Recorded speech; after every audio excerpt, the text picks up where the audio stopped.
For those of us that are clinicians in private practice, one of the things we have to figure out is how we want to be paid by clients.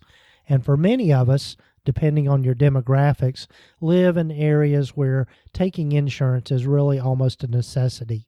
The problem is that with insurance panels, it can become precarious and just take a lot of your time to collect. But there is a solution, and that solution is Pratice Solutions. They're who I use in my practice. They are really the premier medical billing company for mental health providers. So check them out today. If you'll go over to practicesol.com, that's practicesol.com/Gordon, you can get 1 month free. So check them out today, practicesol.com/Gordon.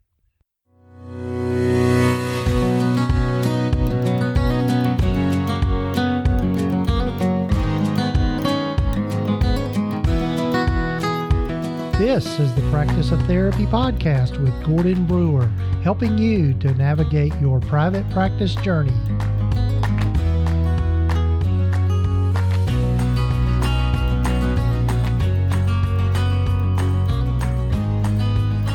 This is session number 74 of the Practice of Therapy podcast. Hello, folks. I'm your host, Gordon Brewer, and I'm so glad you've joined me for the podcast. If this is the first time for you to listen to the podcast, welcome, and I'm glad you found us and hope you find the information here helpful. If you've been listening to the podcast for a while, welcome back, and I'm so glad you're here. It's hard to believe we're already in April. Can you believe that? It's just this year just seems like it's flying by, and it's starting to look like spring here in East Tennessee where I'm located, but there was a cold snap today, so it's not quite here today, but it's looking like it. A lot of things in bloom, and my allergies are telling on me, that's for sure. So, I'm so excited about today's episode of the podcast.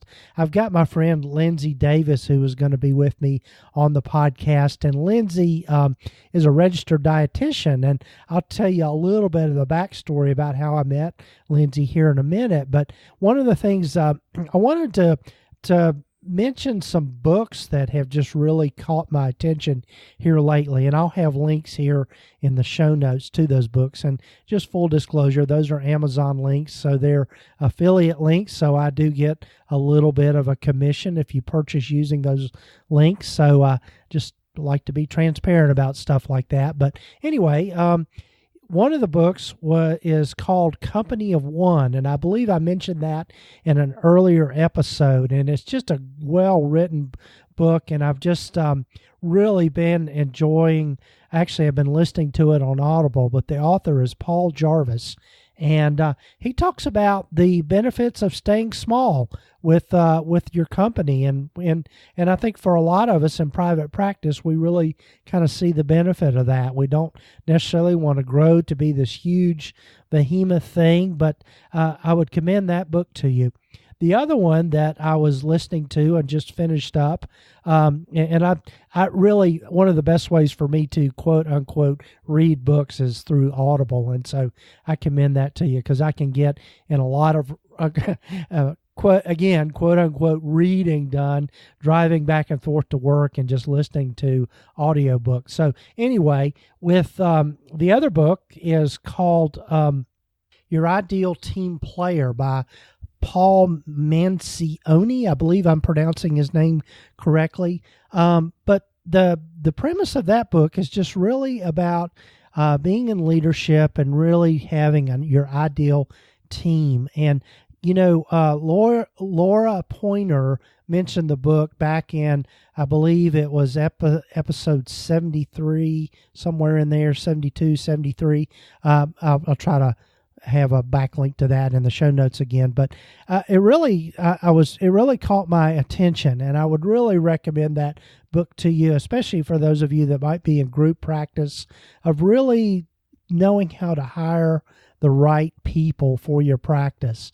And for those of you out there that might be in solo practice and you're thinking about starting a group, it's a great book. And really the premise of the book is learning how to hire and find people that are hungry Humble, Hungry, and Smart are the three acronyms: Humble, Hungry, and Smart.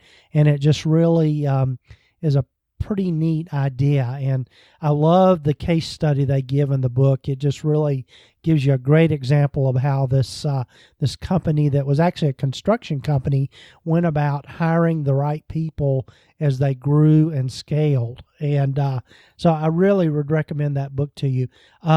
And again, I'm going to have a link here in the show notes for that book.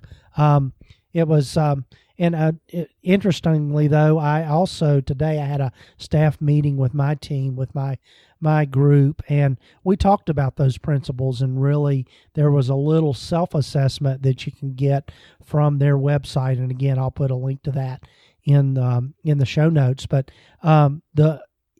it really helped people really kind of see maybe areas that they can develop in their practice or in their own self-development, and be part of a team and really develop the right culture for your practice. I know that's something that's real important to me in my practice.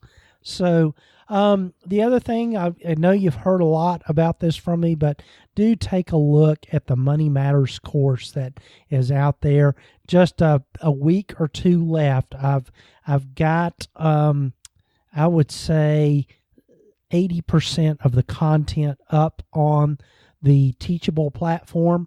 And while I'm still building it out, you can get it for half price. And if you'll use the coupon code TAKE50, just TAKE50, and you can find that course at practiceoftherapy.com/finance course. And take a look at that. It's going to teach you all about the financial side of private practice, which is something that I had to learn a lot the hard way, but it will really walk you through that whole financial side that so many of us are interested in. So, or really need to learn that information. You really do, if you're going to be successful in your practice, understand your numbers and the financial side of your practice in order to grow and scale and just be profitable. So anyway, I'll commend that to you, and I'll let you know, give you another fair warning before that pre-launch discount goes away. It's not going to be much longer, folks. Just about got it ready, and so it's a race for me. So in today's episode, I'm so happy to have Lindsey Davis to have joined me. And Lindsey is one of these people that, to me, is very ambitious. She is a registered dietitian, and she got in contact with me. I guess she found our private practice website, or either the Practice of Therapy website. I can't remember which. And she reached out to me and just wanted to have coffee one day. And so we did that. And I was just so impressed with her and what she's doing. And in this episode, I interview her and just find out more for myself, really a little bit, about what it means to be a registered dietitian and how our two kind of niches, if you will, can overlap, and that when are those times that you would have clients that you might want to refer to a dietitian. Certainly we think of people with different eating disorders, but also people that might be struggling with their weight or just anything around food, food-related things. Having a registered dietitian to refer to as an excellent thing. And the other thing too, in this episode, it was interesting because we started talking about, why you would want to refer to registered dietitian, but then we kind of switched over, and I helped her. I kind of coached her through some things that she was working on in her private practice as she was growing her private practice, her registered dietitian practice. I guess that's the way to say that. But anyway, we talked through some things, and so you got to hear a little bit of how I do coaching and mentoring with my stuff. So kind of a little bit of a bonus there. So anyway, without further ado, here's my friend Lindsey Davis.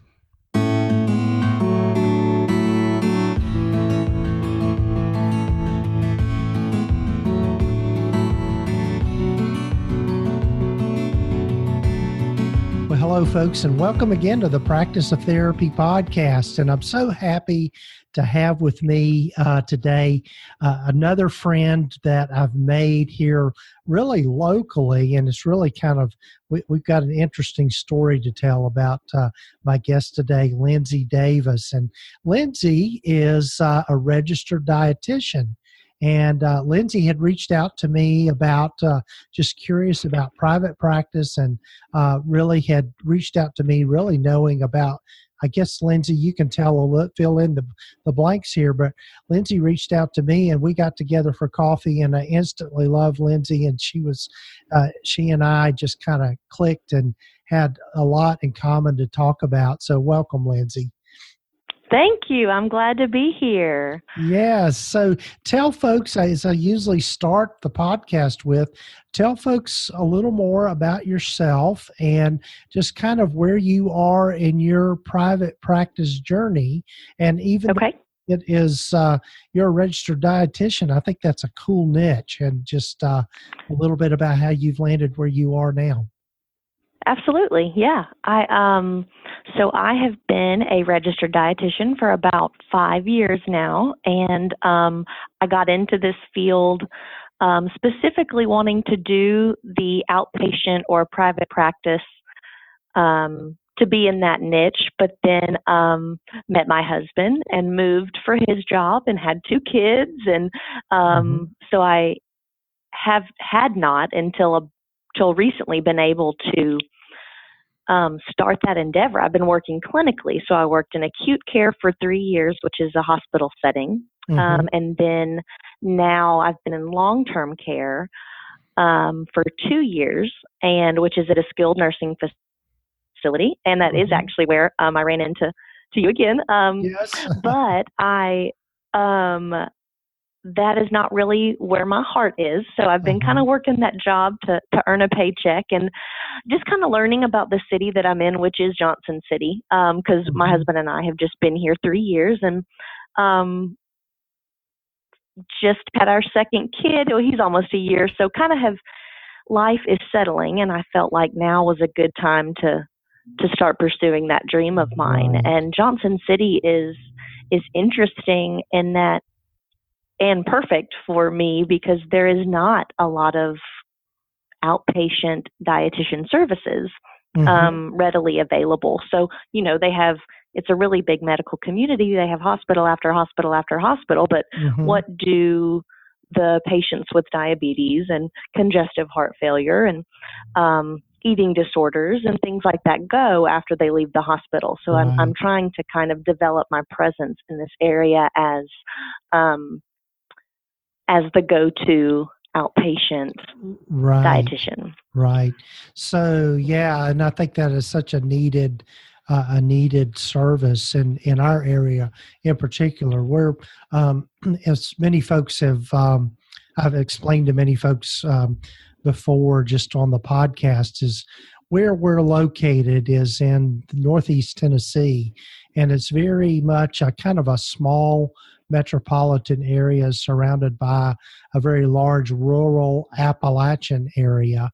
And so it's an interesting culture, an interesting place to be where we're located. So, yeah, and I think you're exactly right, Lindsey. I think it's a matter of tapping into that niche and really making people aware of what you do and the services you can provide. So, one of the things I know that we had talked about, and I think this would be of interest to people in our audience, is that, you and I talked about, when would a therapist maybe want to refer to a dietitian? Particularly, obviously, just there might even be things that we don't even think about. So you want to talk a little bit about that as when would be a good time to refer to a registered dietitian? Yeah, and I'll just start by saying that's why I reached out to, for those listening, that's why I reached out to Gordon, was because I believe that the therapist or the therapy community and dietitians can work really well together for those who have eating disorders and disordered eating. And Yes. I feel like this it is a mental health diagnosis, but I feel like it is best treated from a multidisciplinary standpoint, and the therapist would deal with, obviously, what is really going on, and then the dietitian will work with specific fear foods, educating that client on the facts of how your body uses the food that you put into it, and challenging them and walking through with them how to have a balanced lifestyle with food. Right. So that's why I originally reached out to you, because I just think that I also have a lot of friends who are therapists, and they tend to have clients who have eating disorders, and they just don't know how to, one, they don't know where to send them to for a dietitian, and they also don't know how to address that part, the food part, without a dietitian. So I would say that, going back to your question, that it was, when would you refer? Client would be, I would say, immediately, the second that you know that they have an eating disorder, so that we can just immediately start working together, because more often than not, that eating disorder has been going on for long before we've known it. Right. Yeah. So when, in thinking about those particular cases, what are things that you just from a clinical standpoint, what would you start with a client like that? What, on your end of things, obviously? Mm-hmm. Well, it's obviously very individualized, because eating disorders are not universal or one size fits all, but I would typically go through, I do a tad bit of quote unquote therapy, and I kind of try and nail down the negative thought that is running through their head and motivating the either restrictive eating or binging and purging, and challenge that thought with truth, and then get them to change that thought to something that reflects the truth. But then food-wise, I get them to, I just start with tiny little baby goals. And if they have a specific fear food that they are keeping out of their, actually, you know what? That's not what I do. I'm going to tell you what I really like to do. Sorry, the two kids, the mom brain, it's real. Okay. There is a definition of normal eating that I love by Ellen Satter, Sattyr, and it's 9 points. And if I can look, or I can look that up a different time, but I go through that, and it just basically says what normal eating is, because a lot of those with eating disorders will say, I just want to be normal. I just want to eat like a normal person. And so we'll go through that definition and see which ones they struggle with the most, and then we'll just pick one to challenge and work on. Right. Yeah, and I think that's I think there's so much of a diet craze going on anymore, just nutrition and stuff. And there's so much information out there, and probably half of it's not even good information. And, right. So you want to maybe talk a little bit about that? Sure. I know one of the, not to put you too much on the spot, but I know one of the things that was kind of a hot, diet there for a while was like the HCT diet. I think it was. Yes, there's been that one. There's been keto. There's been Whole30. There's been there's been a ton, and I'll definitely speak to that. The reason I am just so passionate right now about starting my own private practice with my specific philosophy is that my philosophy is that all foods fit. I do not believe in restrict. Mm-hmm. My philosophy is that all foods fit, and I don't believe in excluding or restricting entire food groups unless a medical diagnosis warrants that. And then obviously we go with the medical diagnosis. But for the general population, I believe that all foods can fit and that it really is about moderation and portion size. And I really just want to walk with people and teach them how to live in our Western American culture and live a balanced, healthy lifestyle, because we are going to go out to eat. We're going to go on road trips and come in contact with fast food, and we need to know how to navigate those situations and not yo-yo up and down. Right. Yeah, and so, not impose fear, guilt, and shame on ourselves, for different food choices that we make. Right. Yeah. So what if you were to think about maybe a typical session you would have or course of treatment you would have with someone, what would that tend to look like? So I'm thinking, I've got maybe a Sally that I would want to refer to you, and she's had a history with, maybe I'm making this up as I go if you can't tell, a history of maybe doing some binge eating and then maybe some purging every now and then. But her BMI has stayed above a certain point that she can't seem to get below, and all of that. What would be just kind of your typical course of treatment for somebody like that? Well, first, our initial session would really just be me asking a lot of questions to get a feel for her history, and from there, I would first ask her, on a scale of 1 to 10, 1 being the least and 10 being the most, how motivated are you right now to make changes? And based on her answer would be how I go about making goals, or how we go about making goals. But if she struggled with binging and purging, what my first general goal would be to make sure that she is eating something, depending on how afraid she is to eat, eating a meal or a snack at least every 3 to 4 hours. Because what typically happens with those that struggle with binging and purging is they don't eat for a really long time.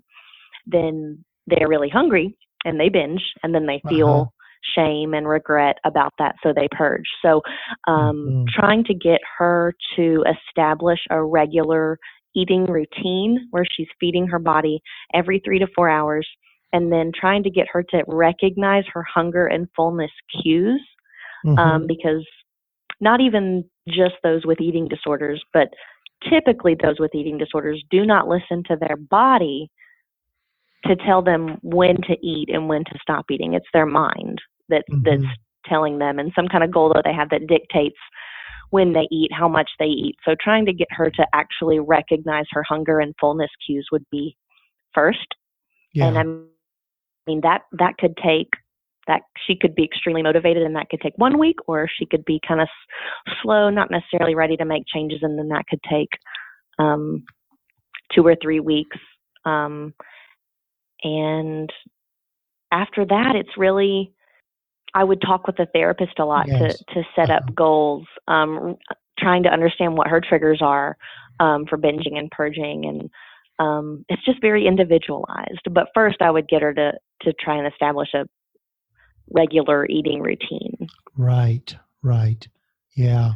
Wow. That's that's fascinating stuff. And I think it's, certainly, change is a hard thing for people. And I've always had this idea, and really, I guess the philosophy is that we do changes best if we can do them incrementally. Just small changes last are more effective over time. Yeah. So another thing that I like to do is, I'm sorry. No, go ahead. Is this takes, if there's a specific fear food, a lot of times those who binge and purge have those foods that are their typical binge foods, and they feel like they don't have control. They don't have the ability to eat just one regular portion, say, of an Oreo.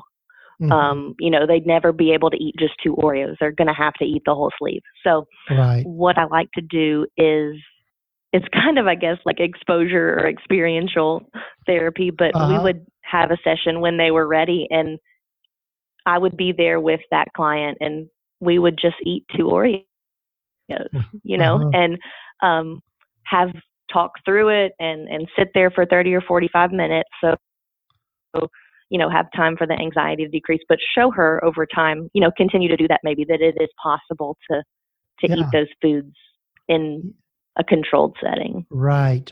So it's really like exposure therapy. Anyways, yeah, that makes sense. Well, this is just really cool.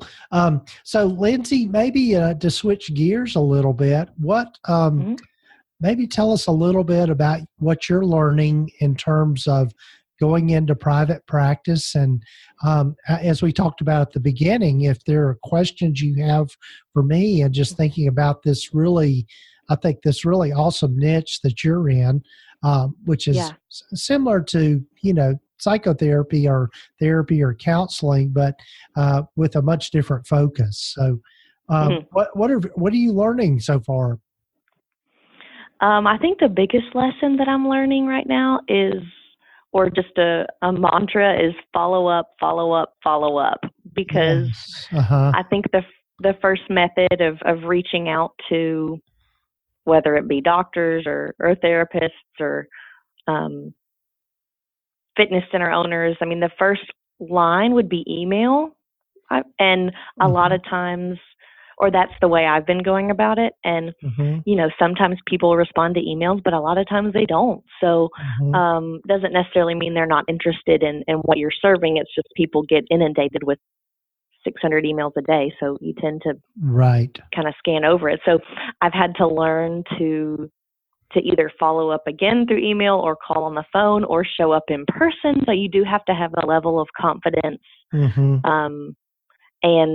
just, I'm going to put myself out there and not be afraid. So, and be prepared to be turned down a lot. People may not take me seriously just yet, and that's fine.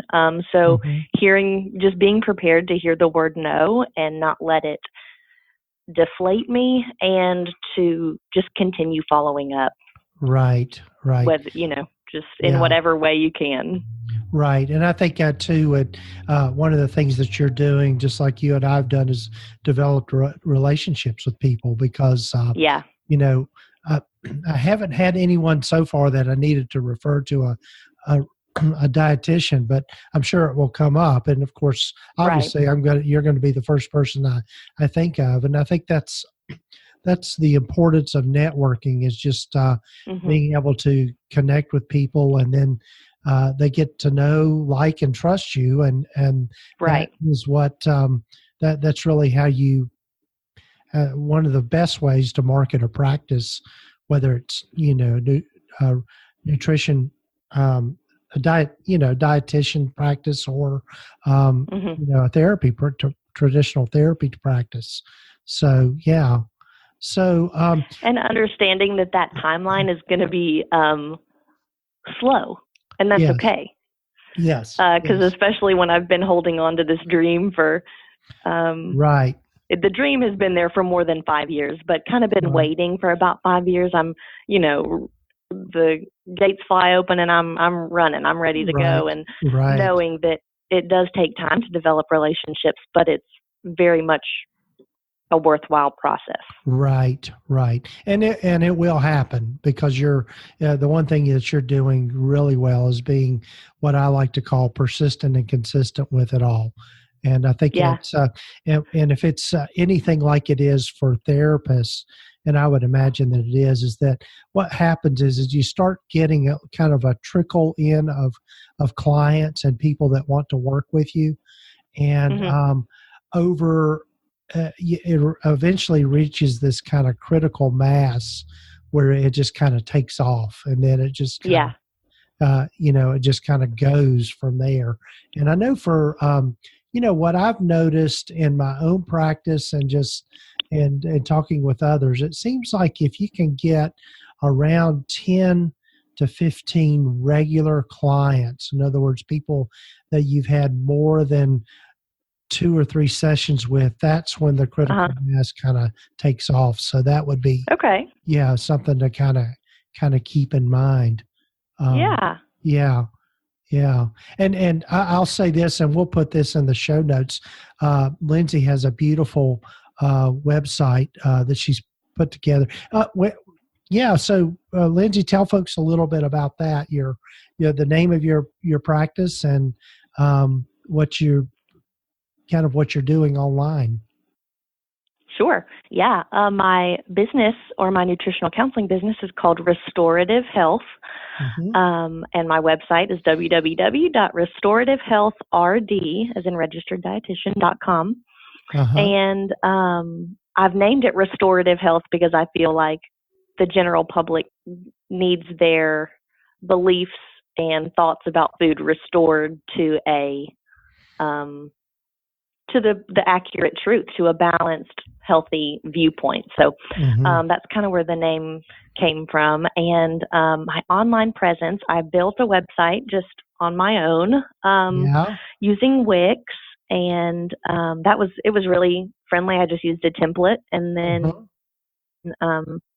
it's kind of the basic package right now, but I do think I'm going to upgrade to the business package so people can book and pay for sessions online. So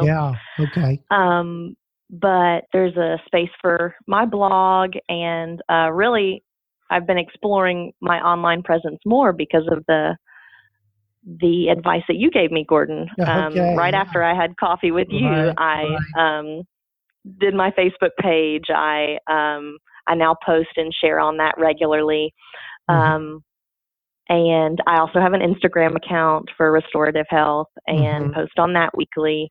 And I have not, you did mention that Pinterest would be good, and I have looked into that, but I have not kind of bitten the bullet. I like things to be streamlined, so I haven't added that into my repertoire yet. But I don't really want to overwhelm the public yet, because honestly, sometimes businesses turn me off when they post every single day.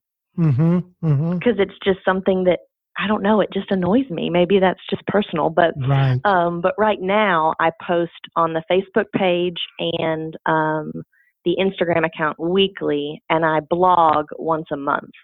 Yeah, that sounds like a good good plan to me. One thing you might want to do is, I was listening to another podcast yesterday, and it's a shout out to Maureen Warbach, who's been on this podcast before, but she's got the group Pratice exchange, and she was interviewing Perry Rosenblum, who's also been on this podcast. And Perry is the CEO of Brighter Vision, which is one of the sponsors for this podcast. They provide. So Lindsey, you were saying that you're blogging about once a month, and then you're posting on social media fairly regularly, weekly, and that sort of thing. And I think that's a good thing. What I started to say is that I was listening to a podcast, another one of podcasts I'd recommend called the Group Pratice Exchange, and Maureen Warbach is the person behind that. And Maureen's been on this podcast, and also her guest for this particular episode was Perry Rosenblum, who is the CEO of Brighter Vision. And Brighter Vision has been a sponsor of this podcast, but they specialize in making websites for therapists. And so what Perry was talking about was the importance of search engine optimization and what you can do to increase your reach online. And one of the things he was talking about were doing specialty pages. And what I would imagine that would look like for you, Lindsey, is maybe have one page devoted to binge eating and one page devoted to weight loss, and just all the different specialties and areas that you help people with. And so that way you've got, and he says it doesn't have to be, real lengthy, but you would maybe have that as a subset of maybe your services page. And just talk about how you would help with those individual things. And the reason for that is that when people go to get help with a problem, they're going to be searching a particular problem. So so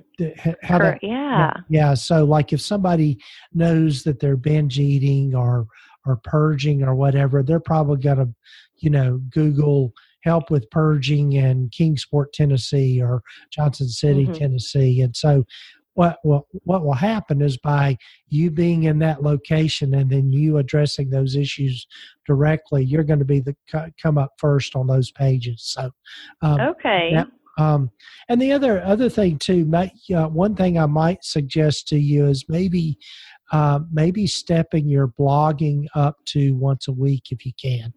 Or at least a couple of times a month. I think the main thing is being consistent with it, but really getting as much relevant content in your niche out there, so that when people go to find you, it's gonna be you're gonna be kind of established as an expert, and Google's algorithms know that.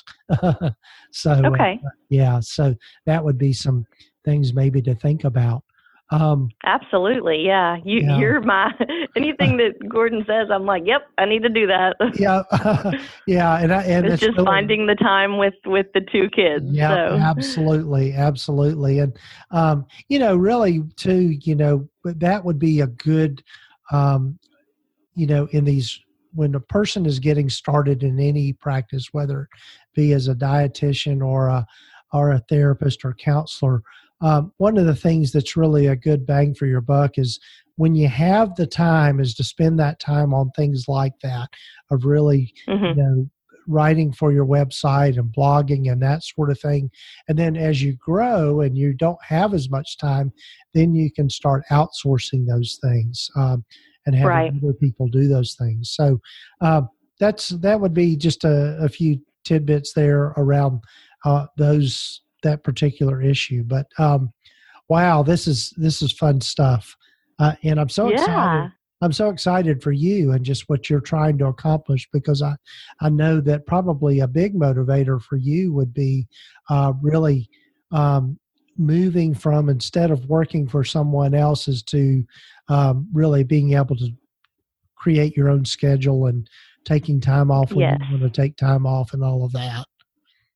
Absolutely, yes. As I've said it a couple of times, but I am a mom of two boys. One is going to turn 3 in just a week, and one is 9 months old. So I very much love being a mom, but I am also very much not wired to be a stay-at-home mom.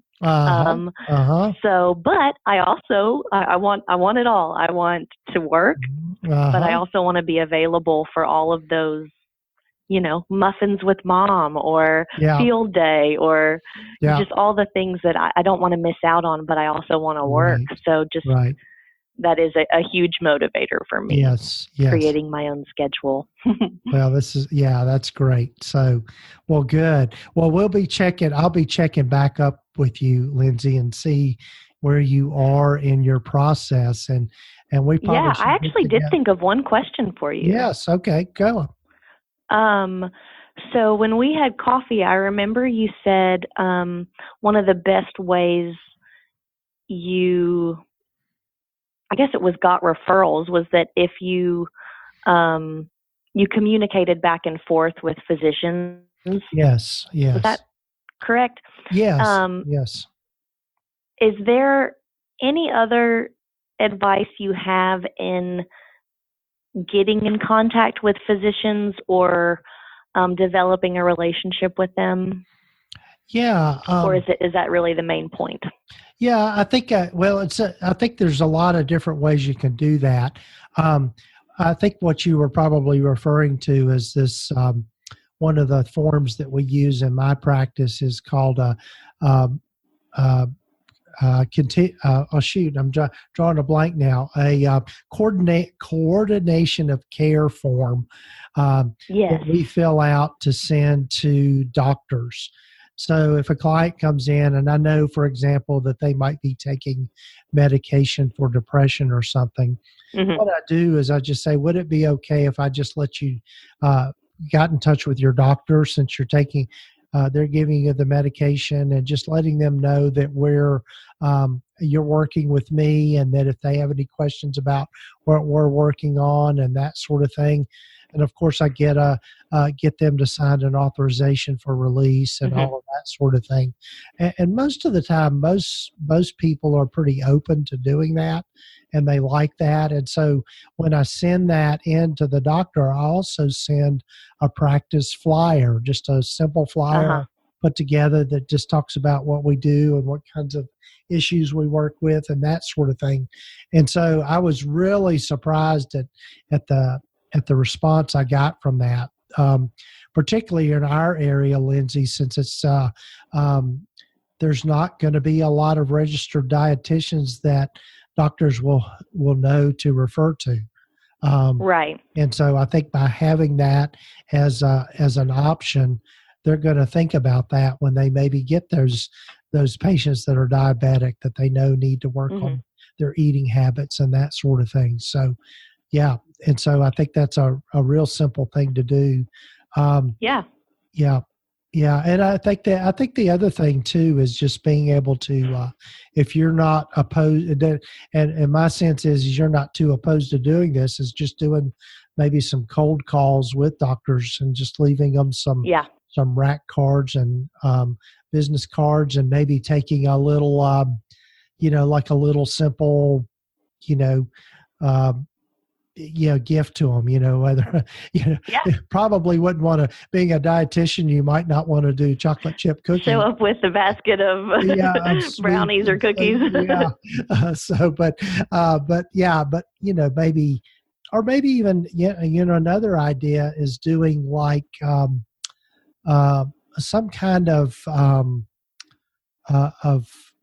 like a helpful thing, like, I'm just thinking off the top of my head, like a carb counting card that's got your logo on it and that sort of thing, or, calorie counting or something like that, that you could give to doctors, that is something they could give to patients. And that would be maybe something to look at as well. Absolutely. That's a great idea. Yeah. So, well, good. Well, Lindsey, I want to be mindful of your time and all. Tell folks again how they can get in touch with you if they have questions and that sort of thing. Yeah, you can just you can get on my Facebook page or Restorative Health's Facebook page and message me there, or you can email at healthrestorative.com. healthrestorative@yahoo.com. Okay. And, or you can call me at area code 479-226-1286. Okay. Well, that's great. Yeah. And we'll be sure and put this in the show notes. And I think you're going to be surprised. There's probably going to be a lot of people reaching out to you to ask questions. So thank you. Yeah, that'll be good. This has been the highlight of my day. Yes. Well, good. Well, thanks again, Lindsey, for being on the podcast, and I'm sure I'll see you over the next few days. I didn't mention this, but it was Lindsey had kind of talked about this a little bit, but I was over at the place where my wife is now, the rehab center, and Lindsey's working. I guess you're working there full time as their dietitian. And I was actually in their little bistro place and was getting some food, and so was Lindsey. And there she was. Yes, I said, Gordon Brewer. Yeah. And I didn't recognize her in that context. And so, but anyway, Lindsey, you guys have been doing a great job with my wife, and I really do appreciate it. Yes, we are happy to do it. Well, Thank you for having me. Yes. Thank you, Lindsey.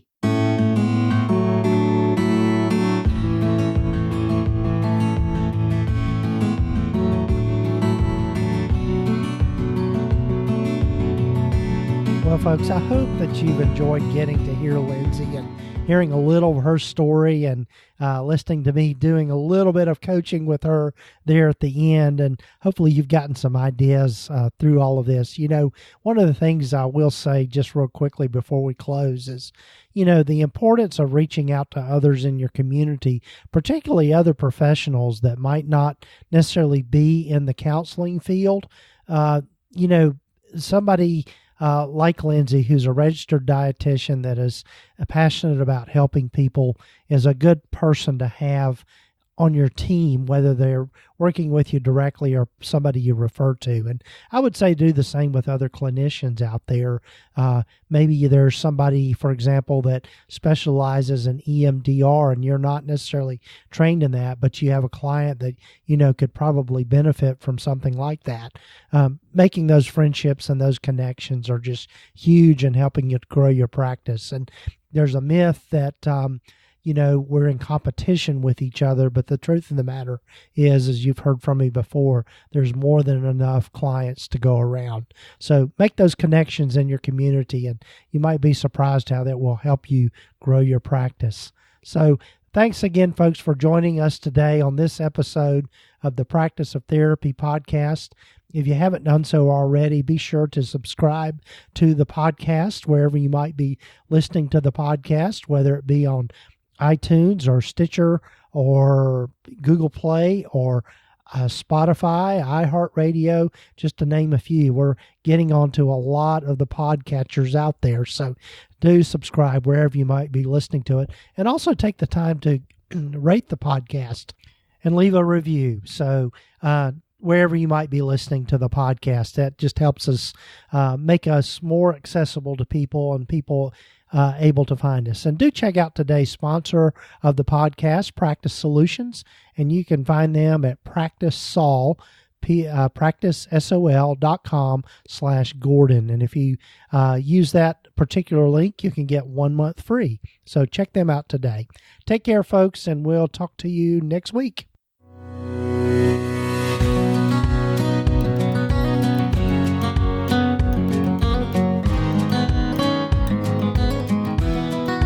Been listening to the Practice of Therapy podcast with Gordon Brewer.